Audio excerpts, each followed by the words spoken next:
그 첫 시간 믿음, 소망, 사랑으로 행하십시오. 그런 제목으로 말씀의 은혜를 나누려고 합니다. 신앙의 가장 중요한 3요소를 꼽으라고 한다면 믿음, 소망, 사랑이라고 말씀드릴 수 있습니다. 고린도전서 13장 13절에 보니까 그런즉 믿음, 소망, 사랑 이 세 가지는 항상 있을 것인데 그 중에 제일은 사랑이라. 아멘. 우리가 항상 이 말씀 볼 때 제일은 사랑이라는 말 때문에 사랑에 되게 포인트가 있는 것 같지만, 물론 그렇기도 합니다만, 이 말씀에서 또 중요한 포인트는 뭐냐면 이 세 가지는 항상 있을 것인데 라는 말입니다. 그러니까 믿음, 소망, 사랑은 영원한 가치라는 거예요. 사랑만 중요하다고 여기면 안 되고 믿음, 소망, 사랑은 항상 있을 것이라고 말하고 있는 거죠. 믿음은 예수 그리스도에 대한 믿음을 말하는 것입니다. 이 땅에 있는 동안 그 믿음은 온전치 않기 때문에 우리가 계속 지식적으로 알아갈 필요가 있어요. 이런 설교의 시간들 통해, 성경 공부를 통해, 셀 모임을 통해 계속 지식적으로 알아가고 경험해 가죠. 그런 믿음이 쌓여가고요. 천국에 가서는 우리의 지식이 완전해지기 때문에 하나님과의 신뢰 관계로 이루어진 믿음, 그러니까 지식적인 믿음이 아니라 신뢰 속에 이루어지는 믿음을 갖게 되기에 믿음은 영원한 가치입니다. 소망도 그런데요. 이 땅을 살 때 우리는 천국에 대한 소망을 가지고 살아가게 되죠. 그러면 천국에 가서는 소망이 필요 없느냐? 그렇지 않습니다. 천국에 가서도 영원토록 하나님을 갈망하고 소망하며 살아가는 자리가 천국이기 때문에 천국에서도 여전히 소망은 존재합니다. 사랑은 뭐 말할 것도 없죠. 이 땅에서도 귀하지만 천국에 가서도 사랑은 꼭 있어야 되는 거죠. 왜냐하면 죄와 허물을 다 용서받은 상태이기 때문에 천국에 가서도 하나님과의 사랑이 이제는 완전케 되는 거예요. 이 땅에서는 조금 부족하지만, 미흡하지만 천국에 가면 모든 죄와 허물이 사라진 상태로 주님과 온전한 사랑의 관계를 맺는 거죠. 이웃과도 마찬가지입니다. 이 땅에서는 부족하지만 천국에 가면 미움, 다툼, 시기, 질투 다 사라진 곳이기 때문에 이웃과의 사랑도 온전한 사랑을 보내게 되는 거죠. 그래서 이 믿음, 소망, 사랑은 영원한 가치라는 것을 우리는 기억해야 되고요. 이 세 가지가 반드시 누구에게 있어야 되냐면 하나님의 사람들에게, 또 믿음의 공동체에는 이 세 가지가 항상 있어야 된다는 것입니다. 오늘 우리가 이제 읽고 있는 이 본문은 바울 사도께서 데살로니가 지역에 있었던 데살로니가 교회에 쓰신 편지입니다. 그래서 지도를 보면서 조금 설명을 드리면,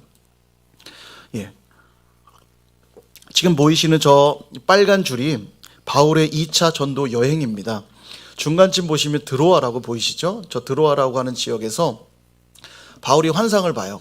환상이 뭐냐면 마게도냐인이 나타나더니 와서 우리를 도우라, 이런 환상을 보게 되고, 성령이 바울은 사실 저 옆에 보이는 무시아, 부르기아, 갈라디아 이쪽 아시아 지역으로 가려고 계획을 다 세웠는데 성령이 못 가시게 막습니다.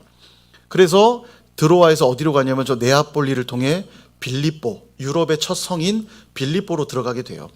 마게도냐인의 환상을 봤기 때문에 유럽으로 가는 거죠. 그래서 빌립보에 도착해서는 어떤 일이 있냐면 귀신 들린 여종을 고쳐줍니다. 그랬더니 그 귀신 들린 여종을 데리고 있던 주인이 자기의 수입이 끊긴 것을 알고 그들을 고발하여 옥에 가두죠. 매를 때리고. 근데 하나님의 기적적인 은혜로 또 옥에서 나오게 되지만 그들이 로마 시민권자인 걸 알고 빌립보에서 내쫓습니다. 나가달라고 부탁을 해요. 그래서 빌립보에서 나와서 어디를 가냐면 데살로니가 지역으로 들어가게 됩니다. 가서는 유대인 회당에 들어가 3주 정도 복음을 전하는데, 유대인 이 선동꾼들이, 바울이 전한 복음이 늘 그렇잖아요. 율법과 할례는 괜찮다, 그것이 중요하지 않다. 근데 유대인들은 그걸 항상 중요하게 여겼거든요. 그래서 그가 쓸데없는 말을 하고 다닌다, 이래서 남봉꾼들이 들어와서 바울과 그 일행들을 어렵게 만들어요. 굉장히 큰 고난을 당하게 되는데 야손과 그 일행들이 바울과 전도팀들을 몰래 탈출을 시킵니다. 그래서 3주 정도밖에 되지 않았는데 이 데살로니가에서 나와서 베레아 지역으로 가게 되고요. 베레아에서도 복음을 전하지만 또 그 소식을 들은 유대 남봉꾼들이 또 쫓아가서 괴롭혀요. 그러니까 베레아에서 배를 타고, 좀 지도는 육로처럼 되어 있지만 배를 탑니다. 배를 타고 아덴으로 가게 되고요. 아덴에 있다가 이제 고린도까지 가게 되는데, 고린도에서 데살로니가 교회가 너무너무 생각나는 거예요. 짧은 시간 복음을 전했지만 복음을 잘 받아들였던 그들이 어떻게 지내고 있는지 너무 궁금한 거예요. 그래서 디모데를 데살로니가로 보냅니다. 교회가 어떻게 있는지 한번 살피고 와라. 그리고 디모데가 이제 가서 교회를 살피고 돌아와서 보고를 해요. 그들이 믿음으로 얼마나 잘 서 있는지를 보고하게 되니까 너무너무 기뻤던 거죠. 그러나 이제 또 좋지 않은 소식도 전합니다. 그들이 이제 종말에 대해 잘못된 생각들을 갖고 있다는 것 때문에 근심을 해요. 그래서 편지를 쓰는 겁니다. 그래서 앞부분은 너희들이 믿음으로 잘 서 있다는 소식을 듣고 너무너무 감사하다, 잘하고 있다, 격려하는 글들을 쓰고요. 4장과 5장 뒷장에서는 종말과 재림에 대한 이야기를 쭉 쓰세요. 그래서 너희들이 고난과 핍박 속에, 이게 고난과 핍박이 너무 심하니까 주님의 재림이 너무너무 기다려지는 거죠. 종말을 고대하는 겁니다. 빨리 이 고난과 핍박이 끝나면 좋겠다. 근데 이제 너희들이 이 마지막 때에, 재림의 때에 어떻게 살아야 될지를 편지에 쓰신 거예요. 그게 바로 데살로니가 전서입니다. 좀 빨리 설명드렸지만 이해가 되시죠? 장황히 설명드렸지만 다시 한번 간단히 추려보면 바울 사도가 데살로니가 지역에 머문 시간은 단 3주였어요. 그래서 사도행전에도 기록을 보면 데살로니가에 대한 기록이 그리 길지 않습니다. 오래 있지 않았으니까요. 그런데도 그들의 믿음은 칭찬받고도 남는 되게 괜찮은 믿음이었다는 거죠. 그러고 보면 오래 신앙생활 한다고 믿음이 다 좋은 건 아닌 것 같습니다. 복음이 들어오면, 복음을 확실하게 믿으면 우리를 변화시키고 믿음이 분명해지는 거죠. 그래서 오랫동안 신앙생활 했는데도 내가 믿음이 현찮다. 그러면 뭐가 문제 있는 거냐면 복음이 선명치 않은 거예요. 그래서 혹시 여기 계신 분들 중에 내가 오랫동안 신앙생활 했는데도 나의 믿음은 왜 이럴까 싶으시다면 다시 복음을 점검하셔야 됩니다. 그렇게 된다면 다시 우리 믿음이 굳건해질 수 있겠죠. 바울 사도께서 2절에서 그 이야기를 하고 계세요. 2절 보시면 우리가 너희 모두로 말미암아 항상 하나님께 감사하며 기도할 때에 너희를 기억함은. 그러니까 내가 너희에 관한 소식을 듣고 나니까 이제 너희를 떠올릴 때마다 뭘 하게 되냐면 항상 감사하게 되고 항상 기도하게 되었다는 거예요. 얼마나 사랑스럽겠어요. 3주만 전했을 뿐인데 그 말씀을 온전히 받아서 주님을 잘 섬기고 있다는 소식 들었으니 떠올릴 때마다 너무너무 감사한 거예요. 더 기도하게 되었던 거죠. 그러니까 데살로니가 교회를 바울 사도가 얼마나 사랑했는지를 알 수 있는 대목입니다. 바라기는 선일교회 공동체도 이랬으면 좋겠다 싶어요. 서로를 떠올리고 기억할 때마다 너무너무 감사해. 너무너무 기도하고 싶어지고. 근데 생각하면 생각할수록 짜증나고 안 보고 싶고 가기 싫고 안 갈 수 없으니까 오고 그러면 안 되겠죠? 그러고 계신 거 아니시죠? 우리 선일교회 공동체도 그랬으면 좋겠어요. 우리 사랑하는 지체들, 우리 세론들을 떠올릴 때마다, 우리 팀원들을 생각할 때마다, 부서원들 생각할 때마다 너무 감사해. 그 어려운 중에도 믿음 지키는 거 생각하니까 너무 감사하고, 그래서 내가 더 중보기도 하게 되고, 그렇게 감사하고 기도하는 공동체가 되기를 축복합니다. 근데 뭘 기억하냐면, 뭐를 기억했길래 감사하고 기도했냐면, 우리 3절 말씀을 같이 한번 읽어보겠습니다. 시작. 너희의 믿음의 역사와 사랑의 수고와 우리 주 예수 그리스도에 대한 소망의 인내를 우리 하나님 아버지 앞에서 끊임없이 기억함이니. 아멘. 데살로니가 교회에 이 세 가지가 있었대요. 믿음의 역사, 사랑의 수고, 소망의 인내. 이 소식을 듣고는 기억할 때마다 너무너무 감사했고 기도하게 된다는 거예요. 계속. 바라기는 우리 선일교회도 믿음과 사랑과 소망의 공동체, 이 미소사 공동체가 될 수 있기를 축복합니다. 그래서 그 내용을 좀 보기를 원하는데요. 먼저 믿음의 역사가 있었대요. 여러분, 믿음은 일하게 합니다. 3주밖에 말씀을 받지 못했지만 그 3주 동안 받았던 그 말씀으로 인해 믿음이 생겼고, 그 믿음이 있으니까 복음을 전해주었던 자들이 다 떠나갔음에도 여전히 하나님이 그 안에 일하고 계신 것을 바울 사도가 지금 보고 있는 겁니다. 여러분, 믿음은 너무 중요해요. 믿음이 있어야만 하나님의 역사를 볼 수 있거든요. 수많은 병자들이 예수님의 그 능력과 치유하심의 은혜를 어떻게 입었냐면 그들 안에 믿음이 있었기 때문입니다. 내 믿음이 너를 구원하였느니라, 내 믿음이 너를 낫게 하였느니라 주님이 선포하시잖아요. 믿음이 일하게 하는 것입니다. 그래서 갈라디아서 5장 6절도 우리에게 이렇게 말씀하세요. 그리스도 예수 안에서는 할례나 무할례나 효력이 없으되 사랑으로서 역사하는 믿음뿐이니라. 그리스도 예수 안에서 오직 믿음만 중요하다고 말씀하고 있는 거예요. 제가 여러 번 말씀드렸지만 하나님 우리의 뭘 보신다고요? 우리 믿음 보세요. 다른 거 보지 않으세요. 얼마나 잘생겼는지, 얼마나 예쁜 옷을 입고 왔는지, 이런 거 보지 않으십니다. 지금 딱 하나 보세요. 오늘도 어떤 믿음 가지고 나왔는지. 그리고 그 믿음이 크면 클수록 하나님의 일하심을 크게 보는 거예요. 회복의 역사를 크게 경험하는 것입니다. 그러므로 여러분, 큰 믿음 가지고 늘 주님 앞에 나오시기를 축복합니다. 근데 반대로 믿음이 없으면 그것이 얼마나 큰 문제냐면 히브리서 4장 2절은 이렇게 말씀하세요. 그들과 같이 우리도 복음 전함을 받은 자이나 들은 바 그 말씀이 그들에게 유익하지 못한 것은 듣는 자가 믿음과 결부시키지 아니함이라. 이 그들이 누구냐면 이스라엘 백성이거든요. 이스라엘 백성은 약속의 말씀, 축복의 말씀을 받은 자들이니까 복된 자들이 맞는데 왜 그들이 그 복을 누리지 못했는가? 왜 그들이 멸망했는가? 바로 믿음과 그 말씀을 결부시키지 않았기 때문에. 그러니까 믿음으로 말씀을 받지 않을 때 분명 약속된 축복이지만 누리지 못했다는 거예요. 여러분, 믿음이 얼마나 중요합니까? 그러므로 사랑하는 여러분, 매 예배 때마다 선포되는 말씀을 들을 때 믿음으로 받으실 수 있길 축복합니다. 매일매일 하나님 말씀을 묵상할 때도 믿음으로 그 말씀을 묵상하시기를 축복합니다. 매일매일 성령께서 인도하실 때 그 성령의 음성에도 믿음으로 반응하실 수 있기를 축복합니다. 나를 목양하는 리더들, 또 사역자들, 직분자들, 또 셀장들, 여러 리더들을 통해 반응할 때도 꼭 믿음으로 반응하세요. 그럼 하나님이 일하세요. 심지어는 지체들과 대화를 나눌 때도 믿음으로 대화를 나누십시오. 자연 속에서 또 자연을 누릴 때도 이런 믿음으로 바라보세요. 꽃이 피고 바람이 불고 맑은 하늘을 볼 때도 여러분 믿음으로 바라보면 그 안에서도 하나님의 일하심을 보는 겁니다. 여러분에게 주어진 그 환경 속에서도 믿음으로 그 환경들을 바라보세요. 그런 불평과 원망이 아니라 하나님의 음성을 듣게 되고 하나님의 일하심을 보게 된다는 것입니다. 그러므로 부정적인 말들 다 지우시고 또 비관적이고 허무한 생각들도 다 떠나보내세요. 오직 믿음으로만 반응하실 수 있기를 주님의 이름으로 축원드립니다. 두 번째는 이 사랑의 수고를 말씀하시죠. 사랑한다면 반드시 그 사랑은 수고로 이어진다라고 말씀하고 있습니다.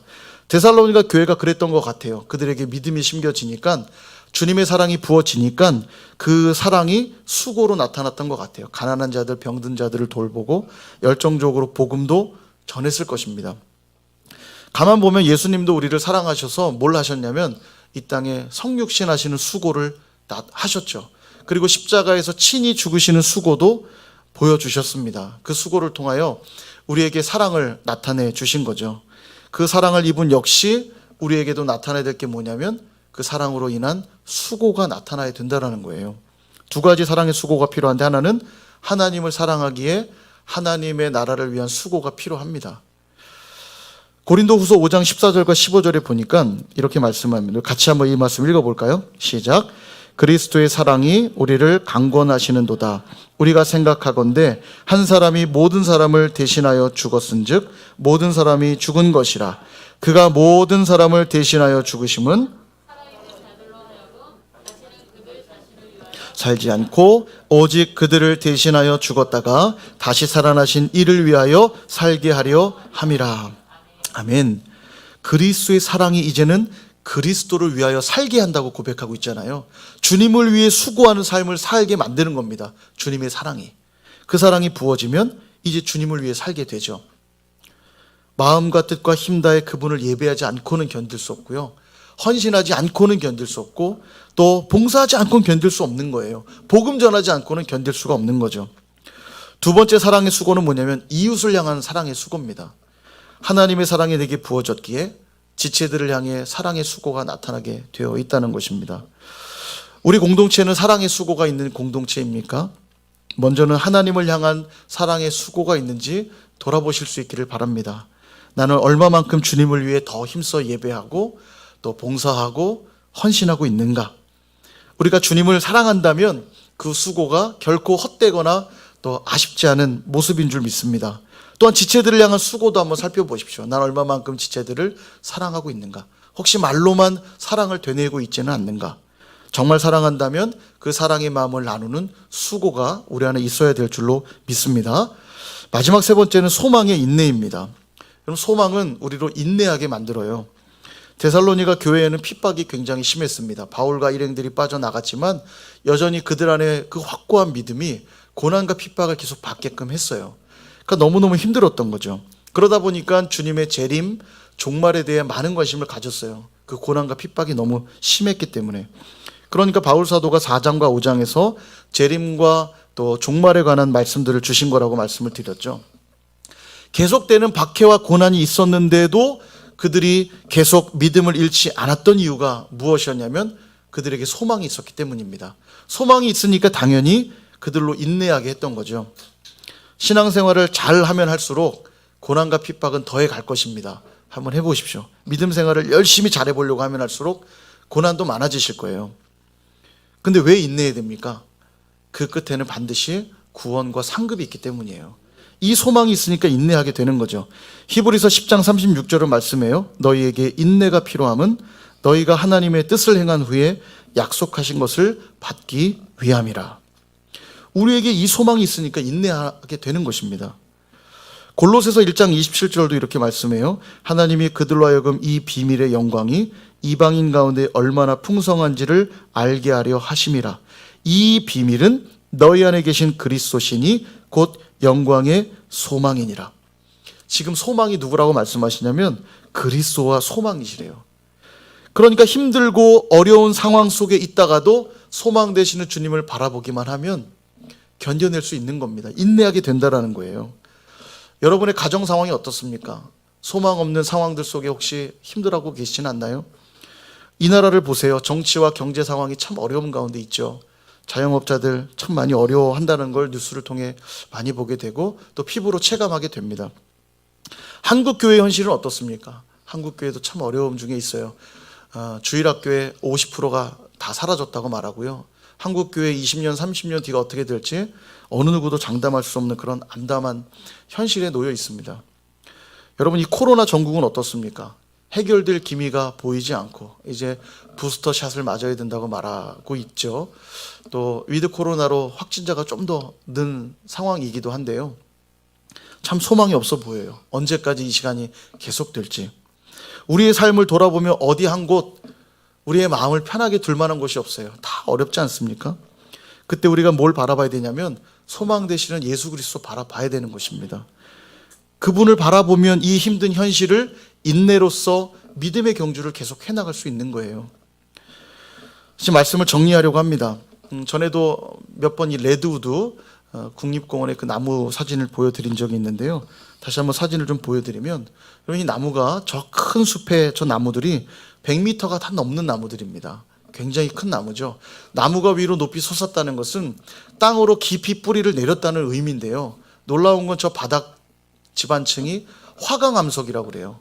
그러니까 뿌리가 뚫고 들어갈 수 없는 바닥이에요. 그러니까 깊이 뿌리 내렸기 때문에 높이 솟은 게 아니라 깊이 뿌리 내릴 수 없는데도 높이 솟은 거예요. 도대체 어떻게 그것이 가능했는가? 살펴보니까 이 레드우드 이 나무들이 뿌리끼리 서로 얽히고 설켜서 서로를 든든히 붙잡아 주니까 더 높이 위로 뻗을 수 있었다라는 겁니다. 나무들끼리 서로 얽혔기 때문에 서로를 잡아주고 있기 때문에 높이 솟을 수 있었다는 거죠. 푸른 숲을 이룰 수 있다라는 거예요. 오늘 우리에게 주는 교훈이 있지 않습니까?